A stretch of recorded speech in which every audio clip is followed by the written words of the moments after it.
So I'm building an electric fence to contain the goats because it seems to be the most viable and economical and efficient and effective way of containing the goats.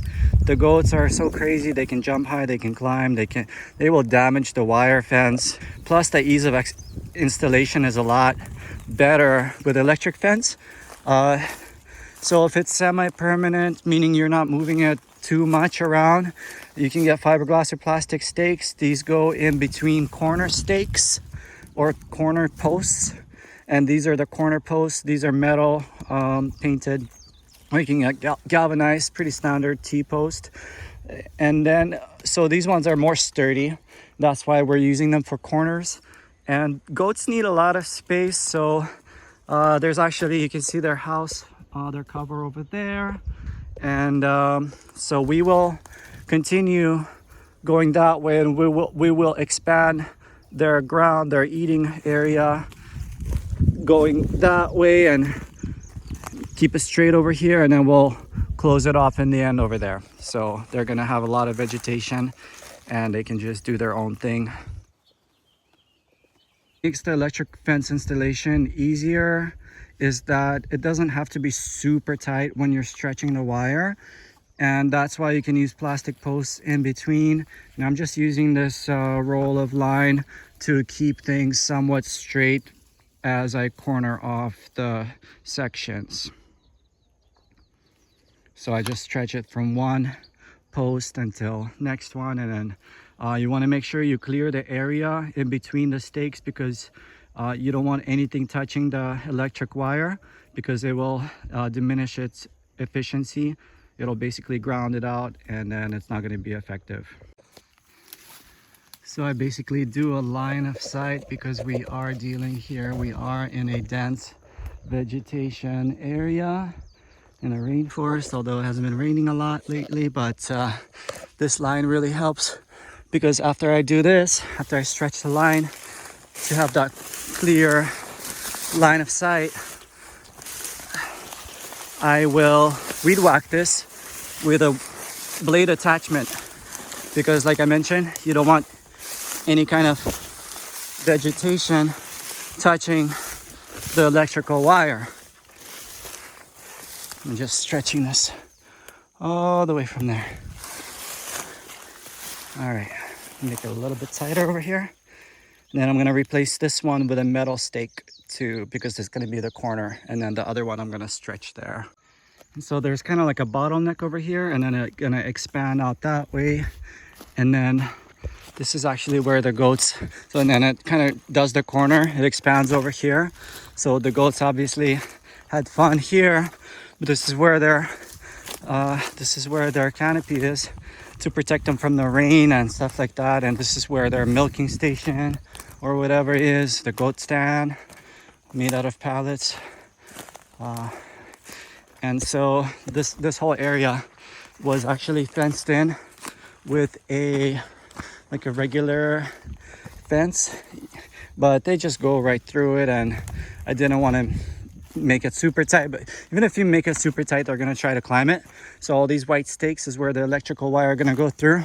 Probably going to do three levels, like one all the way here or so, and then one higher, and then one at the top. And then the entrance, these are the clips that we're going to use for the metal post, because you don't want the electrical wire touching anything metal, because it's conductive. So these are plastic, and they just clip onto the T-posts. So this is where the entrance is going to be. I just took this out from our patio and moved it here. And then underneath is actually a T-post over here, and the reason why I'm using this PVC pipe that I found in the jungle is to insulate it, because I'm probably going to stretch a little electrical wire. So when you when you open the fence, there's a little protection against the goats trying to ram this right here, because they will eventually figure it out. So that's why I will stretch a little wire with a bottle to hold it. I'll show you. This is going to be my weapon of choice, my tool of choice for the clearing off the area underneath the and around the electrical wire.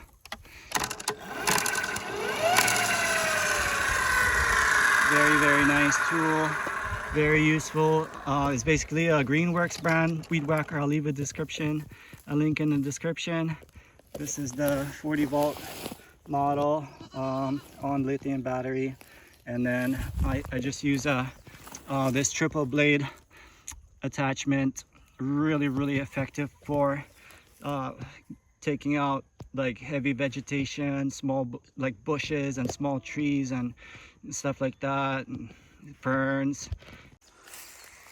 All right, I just cleared this line over here, and I'm gonna connect the other side. So it kind of spreads out. That one goes like that. This one kind of spreads out like a triangle, and then I'm gonna connect them at the white point over there. I'm gonna connect them right across this way.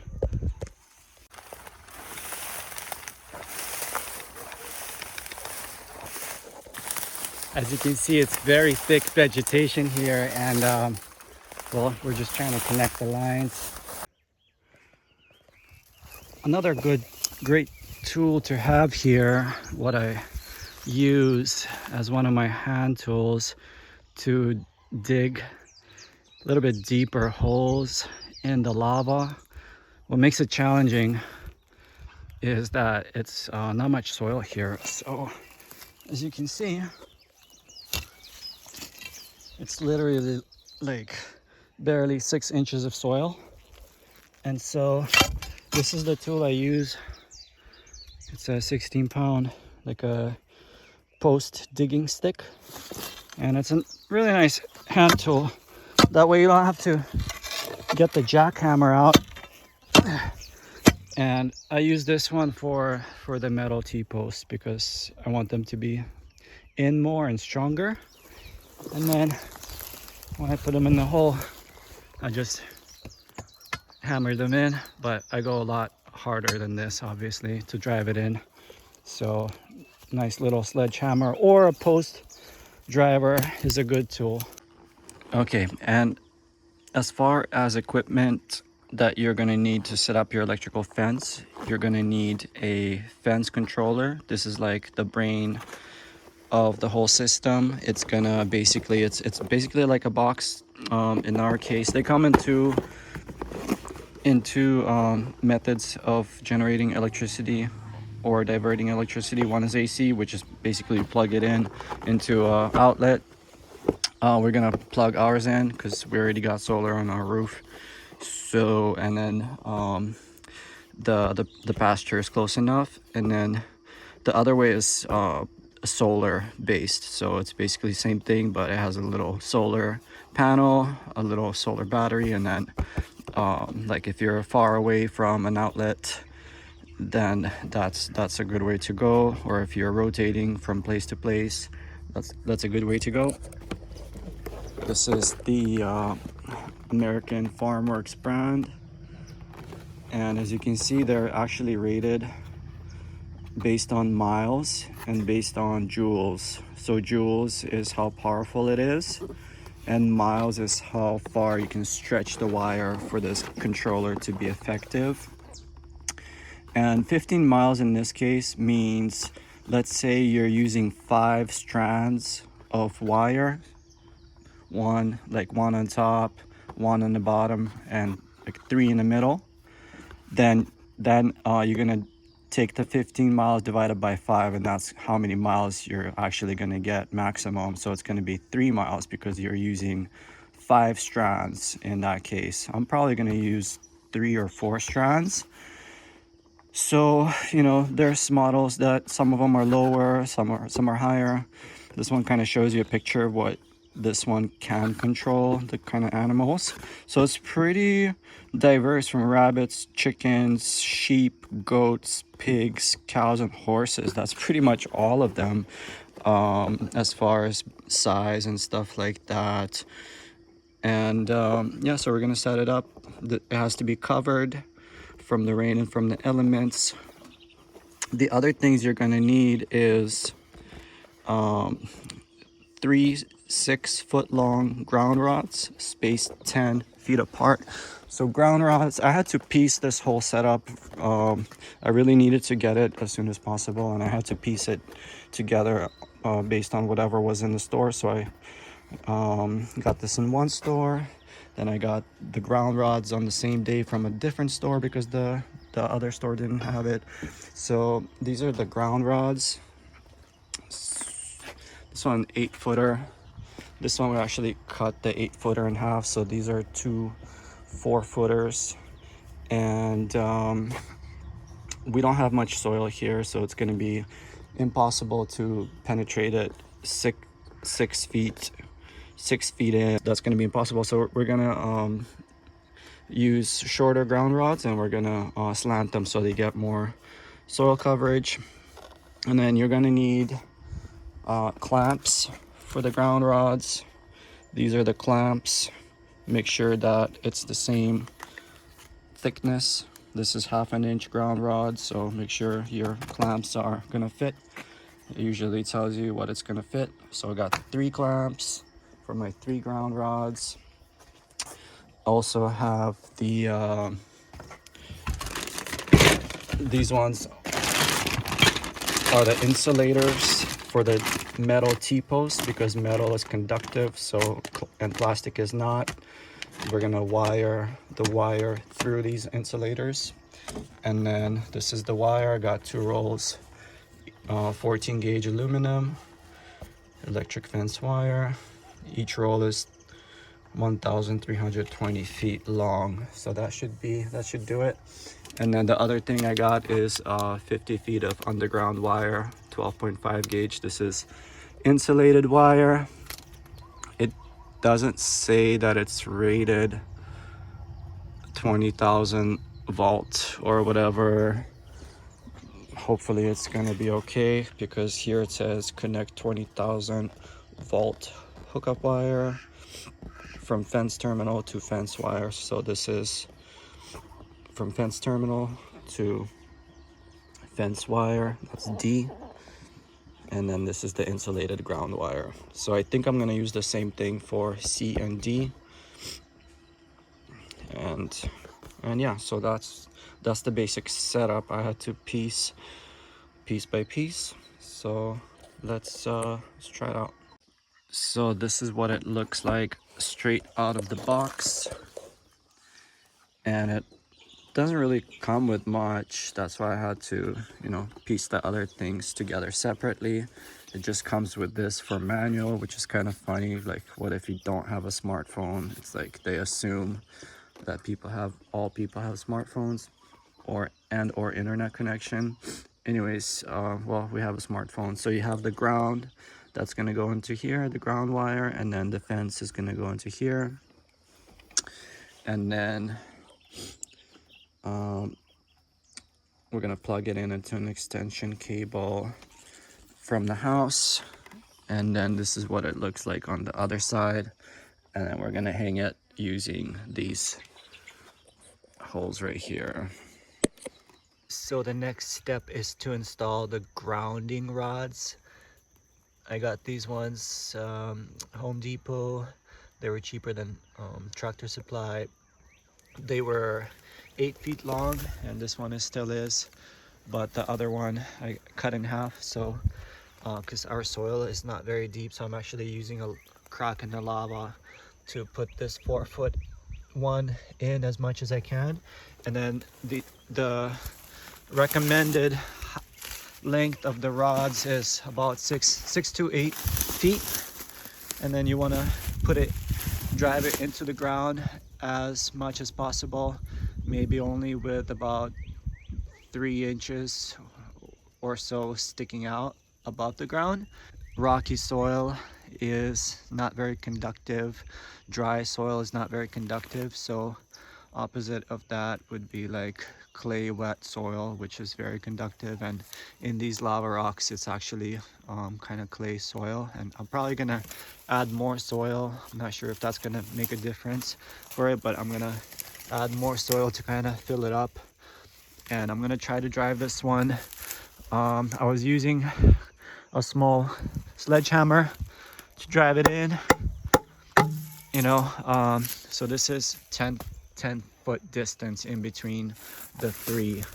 Then I got this bad boy, and you know, this is a post driver. It works pretty good, but once you get to a certain height, it's not gonna go anywhere, because this thing is pretty tall itself. So it's actually for like T-posts and stuff like that. But you know, if you're dealing with a taller grounding rod, I think this is pretty good. Also, jackhammer attachment. There's attachments for jackhammers to put in stakes and T-posts as well, so that's another option. So in any case, so this is 10 feet. I'm gonna measure another 10 feet and see where I can put the other one in. So you can actually use, if you have big rocks, this is actually heavier than the sledgehammer. So using a rock might be another way to try to drive that thing in.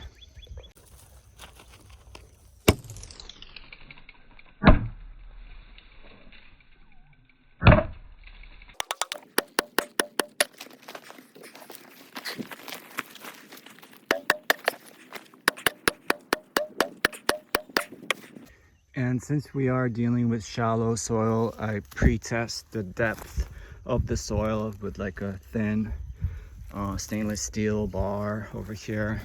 I just see how far it would go before I put the grounding rod in. This is, you definitely want to do something skin thinner than the grounding rod.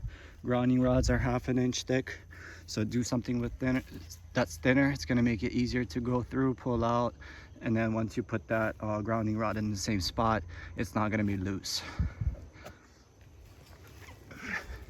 Let's try this one-handed. That's only about a foot out of 6 feet recommended, right? So that's going to be not easy, but we'll try a crack over here. Hopefully this crack goes deeper. All right, I'm gonna actually cut this 8-foot grounding rod in half. We cut the other one. My neighbor had a power tool to do that, but I don't want to bother my neighbor, so I'm gonna try to just doing it with this hand tool hacksaw. As you can see, it's a very fine blade, and I did about a minute of it, and I got this far, so maybe 20 more minutes of this. Good workout. So I was actually able to do it in like about 5 minutes, so not so bad. I'm just gonna bend the rest of it like that and just snap it open over my knee. After you put in your grounding rods, in my case, since the soil is so shallow, I have to look for lava cracks in the lava. Basically, I was using 4-foot rods. Now it's time to install the clamps. Since I hammered these grounding rods so much, it actually flattened out the top and made it wider. So I'm gonna have to use a hammer to actually put those clamps in very lightly. Okay, just in case you're wondering, this is the kind I'm using. So this grounding rod, I had to put at an angle just so that for that more surface area, basically more of that grounding rod touching the soil. Again, this is if you have cracks in the soil that you can penetrate. We have very shallow soil here. So for the installation of the controller for the electric fence, we're going to use this structure. Since we have an AC powered controller, it needs to be technically indoors versus solar ones can be outdoors, and AC ones can be outdoors, but they need to be enclosed in a weatherproof box if you're gonna put the AC or DC outdoors. DC means it's with a battery. AC means it's getting alternating current straight from the source, which is our house. Gonna hook up an extension cable here. All you need in my case is 3 screws here. These ones are pretty short because this particle board is not that thick. So 3 screws. Yeah, so we're just underneath. It's been really dry lately, but we do live in a rainforest, so I'm just gonna reuse this plastic bin, this random plastic bin, as an enclosure to weatherproof it from any kind of excess humidity or sideways rain or whatever. But as you can see, we're covered here with 3 levels. All right, one-handed action. Here we go.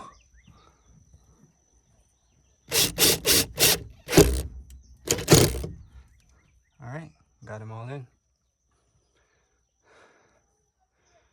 So now we're gonna set up the grounding cables next into the grounding rods.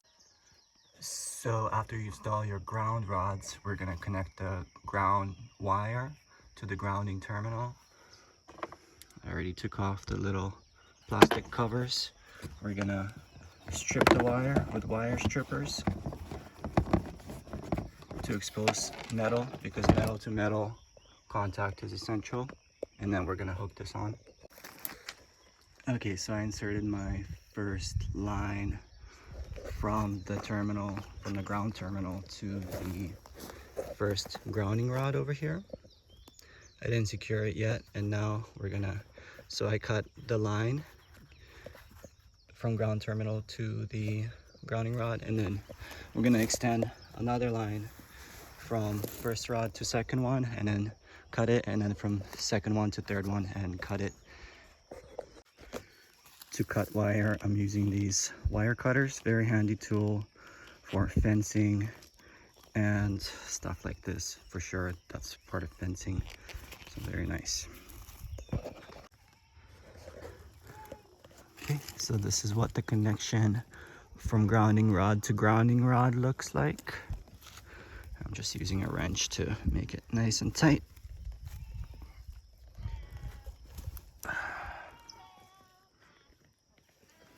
And then it's going to the one over there.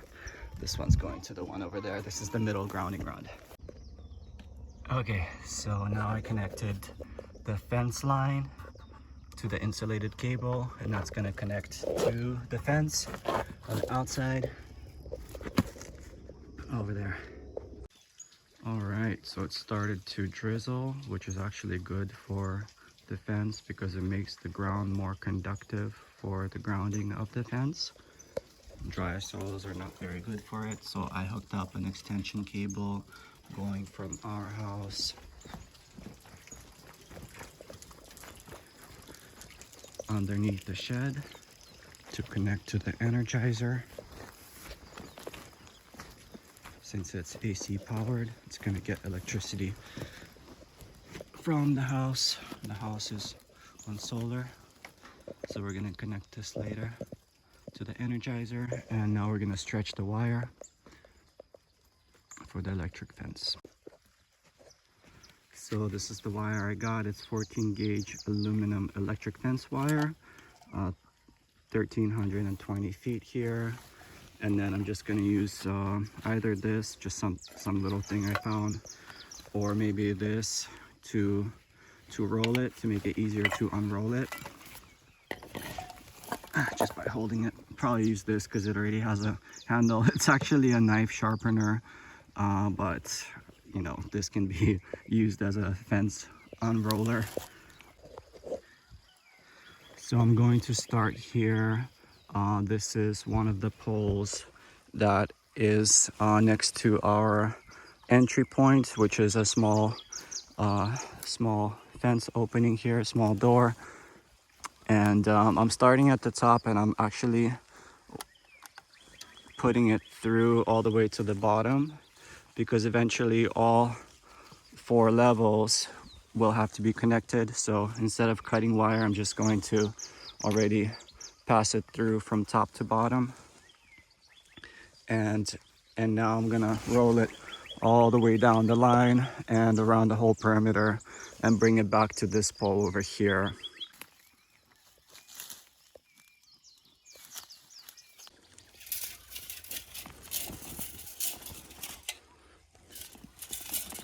Works pretty good.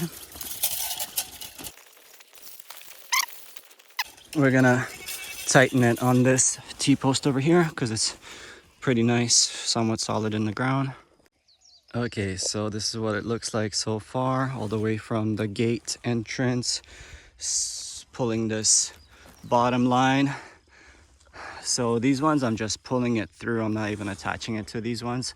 I like these ones because they're lightweight, they're easy to stick, and they hold the line. They have these clips here, and it's easy to adjust if you need to move it up or down. It's very easy to adjust, and it doesn't have to be super tight, but this is pretty good right here.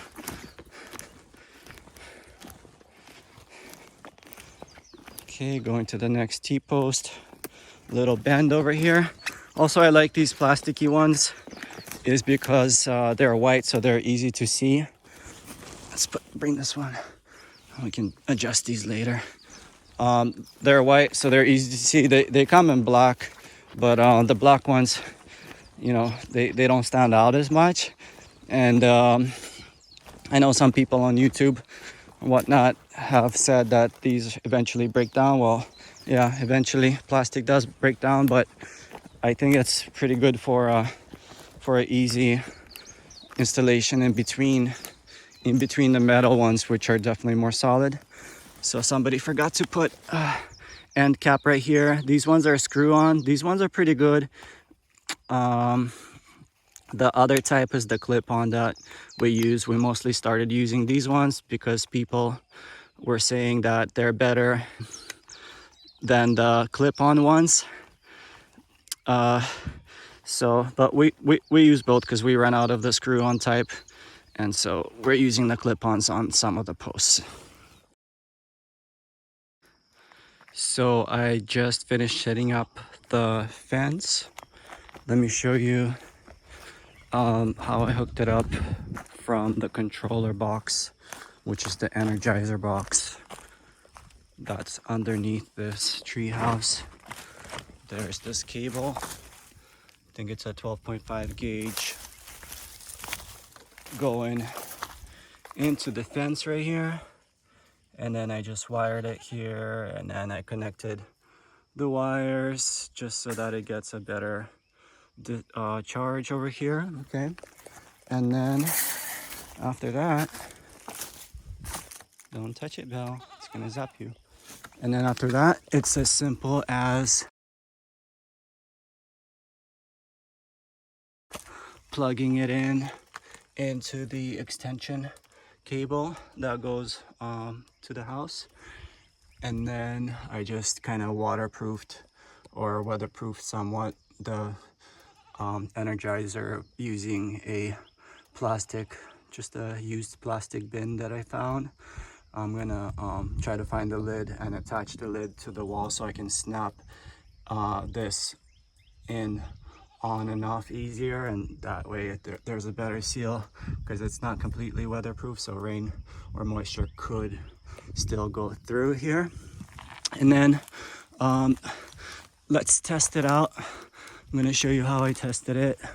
After plugging everything in, we have this tester right here. It's specifically for electric fence. It measures voltage.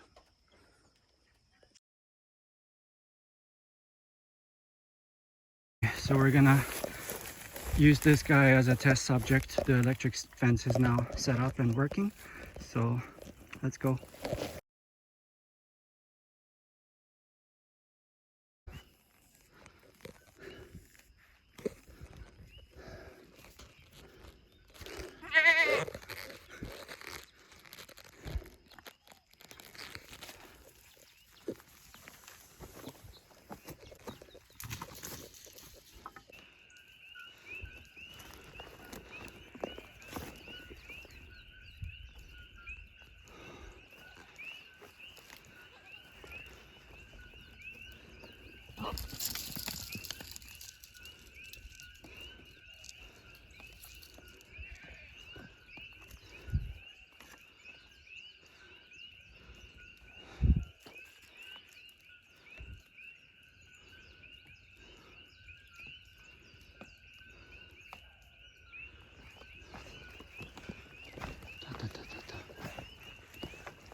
You want to test it again, girl? You sure about that? It's gonna shock you. Who wants to be next? Who wants to go next? You want to do it again? You sure about that? Sure about that, girl? Yeah. It's crazy. Don't touch it, okay? Don't mess with my fence. Stay there. Don't touch it.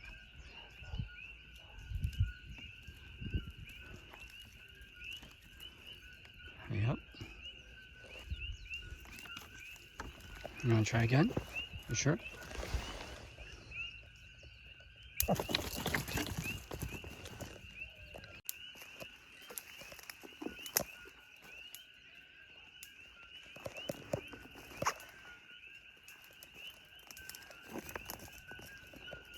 Yep. That's right.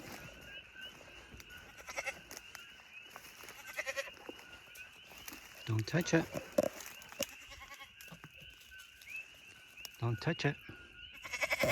Yeah, don't touch it, okay?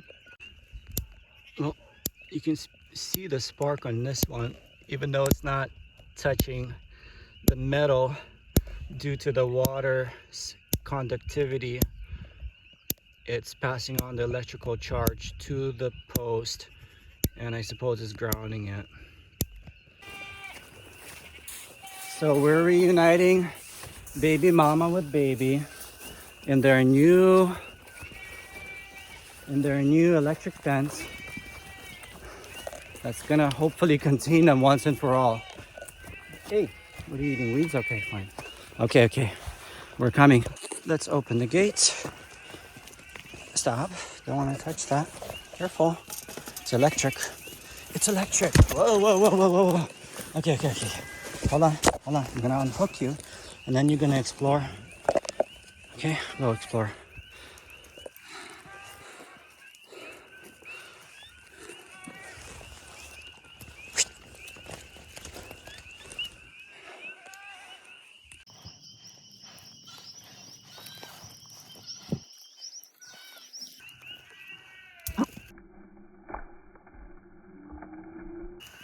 Yep, don't want to touch that.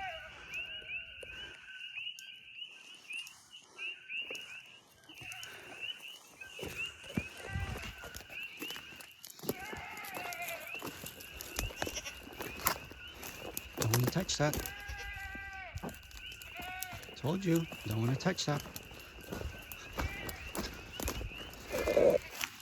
I don't want to touch that either. It's gonna be okay. We're gonna get your boy. We're gonna get your boy. Just don't try to ram anything, okay? It's electric. Yeah, it's electric. Careful.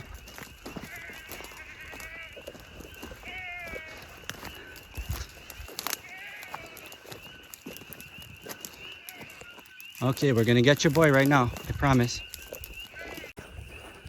You ever walk a dog with horns? Oh, can pull. Yeah, can pull this guy. I mean, yeah. Okay.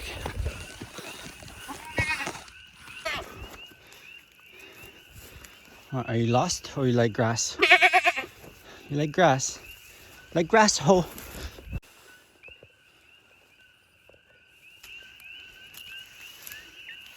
Oh, that's close, you guys. That's close. Don't go near it, or it will spear it. Don't go near it. Okay? Or it will spear it. What? Choices? You jumped here before.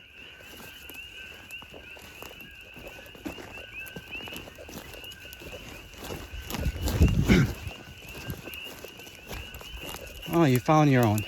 You found them, yeah? Okay, now what? You feel good? Everybody together? All right. So yeah, now I'm training to get these goats to get used to the electric fence. Hopefully they're smart enough not to ruin it like they did the hog wire. You're smart enough, right? Only when you need to be. So the way this voltage fence tester works, it has a ground probe. You stick it in and then you attach the other end to the actual fence, and then whatever is the highest number that's flashing is the voltage reading. So it looks like for this one it's well, it looks like they're all flashing, so it's just kind of hard to see. 7,000 volts is flashing, so that's the highest reading. And then the good thing about this tester is that you can also test your ground connections, which I haven't done yet, to see how effective your grounding is. And you can also test your energizer.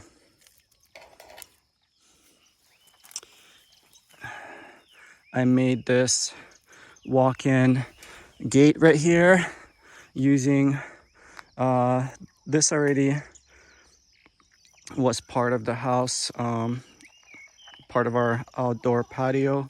I just took it out and placed it here. There's the PVC pipe and inside the PVC pipe there is a T-post like this one. It's metal. The reason for the PVC pipe is just to isolate it since metal is conducting, and this is a metal gate, and I don't want to be zapped by accident or otherwise if something touches it.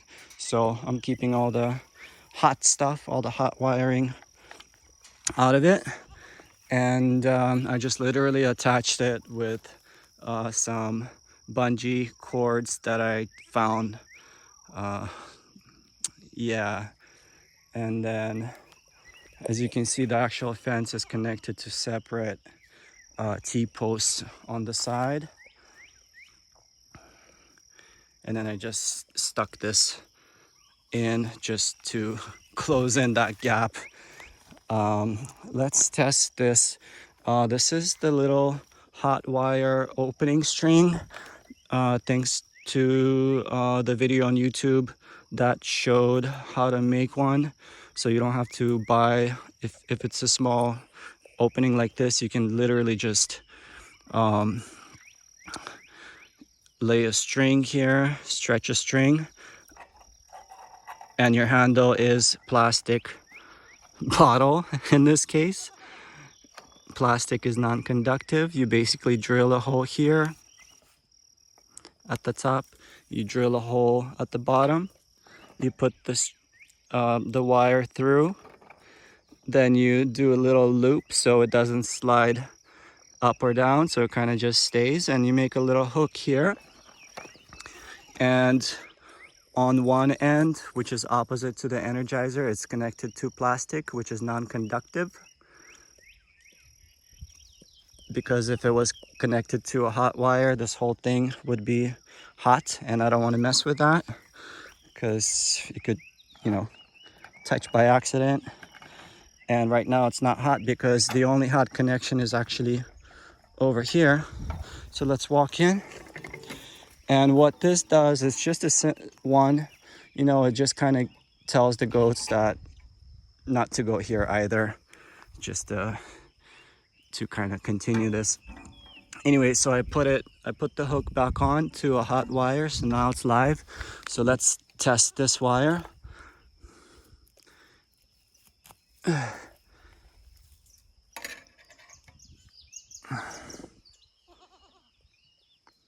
Yep, so it's showing about 7,000 volts reading for this one.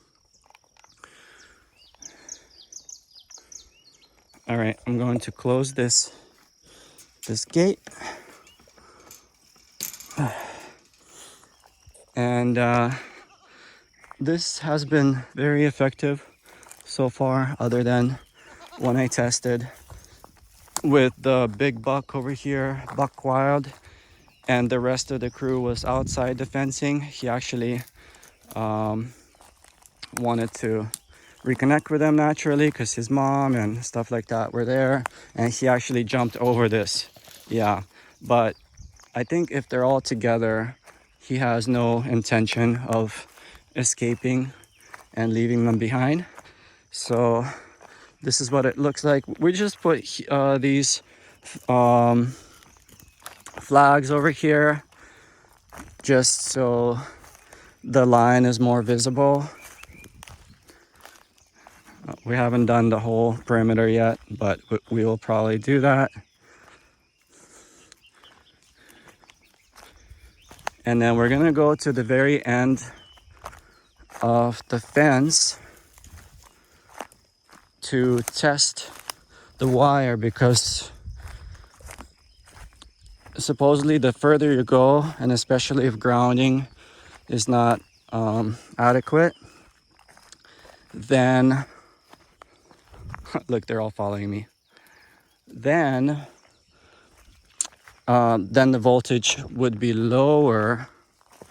Okay, gotta be careful here. A little tight squeeze. I don't want to be zapped myself.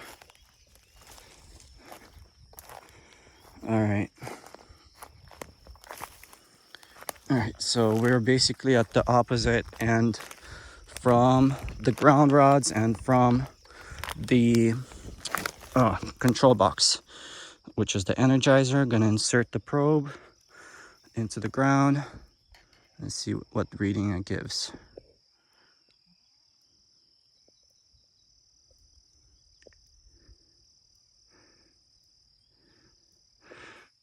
So it's still flashing, like I can see 6,000 definitely flashing. 7,000 is lightly flashing, so I'm guessing it's between 6,000 and 7,000 maybe. So now the goats are here and they're not shy because I came here. So you kind of have to train the goats and, you know, make them feel comfortable as far as where they can go, because it is a shocking experience, pun intended. So they might be a little scared to act their usual self after being shocked. But as you can see, they're not so shy anymore because I'm here and they feel confident to be here.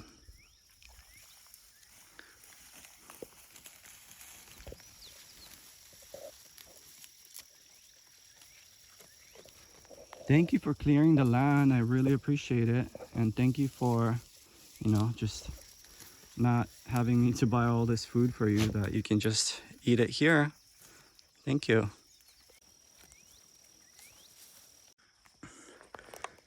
As I walk the perimeter, I check for weak spots, meaning if the wire is too high or if something is touching the wire underneath or on the side, because that will ground it out and it will basically diminish its efficiency. Wow, this fly apparently was not getting zapped. It was sitting right on it. Strange. So let's test this side just to make sure.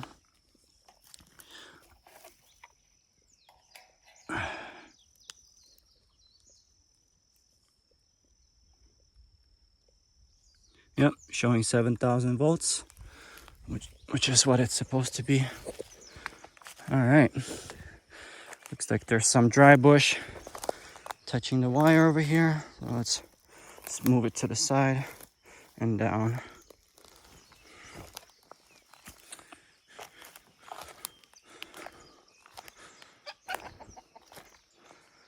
Overall, I'm very, very happy with this installation. It seems to be working very well. This is official day 1, and the goats have not escaped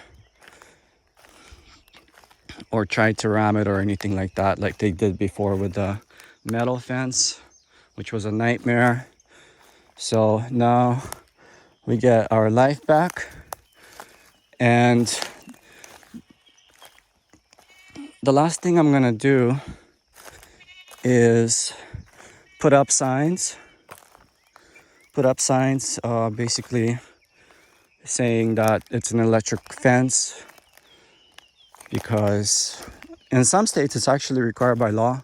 Not sure about if it's required by law here, but it's just a good idea if you have visitors, if you have kids.